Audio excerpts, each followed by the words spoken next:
Torna nella sua terra natale, il Veneto, Cristiano Cusin, nuovo comandante provinciale dei Vigili del Fuoco di Padova.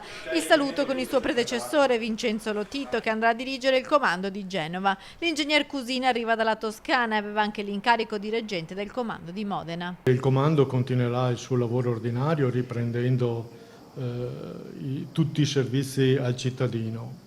Per conto mio, io riparto da mettermi allo studio della situazione, di ascoltare i miei personali, di ascoltare la città, di ascoltare i vari comuni di questa grande provincia per capire quali sono le esigenze dei cittadini. Tra gli impegni iniziali anche una possibile ridistribuzione di nuovi uomini e risorse. C'è un piano di potenziamento del personale, un piano di potenziamento anche degli automezzi. Siamo inseriti in questo piano, quindi vedrò quali sono le esigenze particolari di questo nostro territorio.